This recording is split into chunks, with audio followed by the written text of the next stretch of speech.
ಹೇಳಂದ್ರೆ ಇವತ್ತು ವಿಷಯವೇನೆಂದರೆ ಡಿಸೆಂಬರ್ 5ರಂದು ರಾಷ್ಟ್ರೀಯ ಹೆದ್ದಾರಿ 150 ಬಂದ್ ಮಾಡಕ್ಕೆ ಕುರಿತು. ಯಾಕೆ ಬಂದ್ ಮಾಡಿ ಅದಕ್ಕೆ ಬಂದ್ ಮಾಡಕತ್ತೀವಿ ಅಂದ್ರೆ ಹೋದ ವರ್ಷ ತೊಗರಿ ಕೇಂದ್ರ ತೆಗಿಬೇಕಂತ AC ಅವ್ರಿಗೆ DC ಅವ್ರಿಗೆ ಎಲ್ಲ ಮನೆ ಕೊಟ್ಟು ಸಾಕಾಗಿ ಹೋಗಿಬಿಟ್ಟಿದೆ. ಆದ್ರೂ ತೆಗೆದಿಲ್ಲ.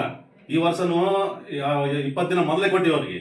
ಡಿಸೆಂಬರ್ 5 ಒಳಗೆ ತೊಗರಿ ಕೇಂದ್ರ ತೆಗಿಬೇಕು, ಇಲ್ಲದಿದ್ದಲ್ಲಿ ರಸ್ತೆ ತಡೆ ಮಾಡಬೇಕು. ಇದುವರೆಗೆ ಯಾವುದೇ ಸ್ಪಂದನೆ ಇಲ್ಲ. ಇದೊಂದೇ ಮನವಿಯಲ್ಲ, ಮನವಿ ಕೊಡೋದು ಏನೋ ಬುಟ್ಟಿ ಕಸದ ಬುಟ್ಟಿಗೆ ಹಾಕಕತ್ತಾರ. ಕಸದ ಬುಟ್ಟಿಗೆ ಹಾಕತ್ತಾರೆ. ಇದೇ ತರ ಅದ್ರ ಸಲುವಾಗಿ ಉಗ್ರವಾದ ಹೋರಾಟ ಇಟ್ಟಿವಿ. ಅದು ನಮ್ಮ ಬೇಡಿಕೆ ಹಿರಿಯವರೆಗೂ ರಸ್ತೆ ತಡೆ ಯಾವಾಗೂ ಹಿಂಪಡೆದಲ್ಲ.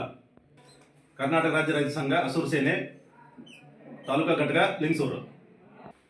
ಮನವಿ ಪತ್ರ ಗುರುಗುಂಟ 1, ಗೌಡರು 1 ಹೊಸತಿನೇ ಅಲರ್ಟ್ ಆಗಿದ್ದವು.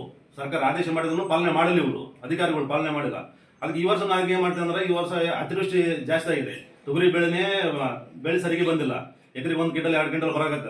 ಈಗೂ ಅದನ್ನು ಕೇಂದ್ರ ತೆಗೆದ್ರೆ ಒಂದು 2,000 1 ಕ್ವಿಂಟಲ್ 2-3 ಸಾವಿರ ಹೆಚ್ಚಿಗೆ ಬರ್ತದೆ ಅಂತ ಹೇಳಿ ಆಶೆ ಮಾಡಿದ್ರೆ ಅದನ್ನು ನಿರಾಸೆ ಮಾಡ್ತಿದೆ ಈ ಅಧಿಕಾರಿಗಳು.